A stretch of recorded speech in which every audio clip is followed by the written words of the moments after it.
ከፈጣሪ ጋር መኖር የምትፈልጊ ከሆነ መጠበቅ የሚባል ነገር እንዳለ ማወቅ አለብሽ። you have to wait ለሱ ጊዜ።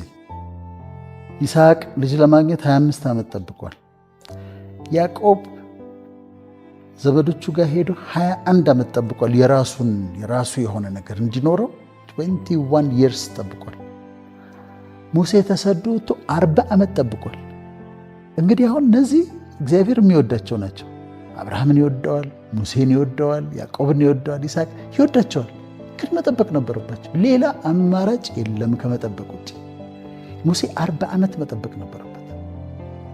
ስለዚህ የተመደበልንን ነገር መጠበቅ አለብን ማለት ነው።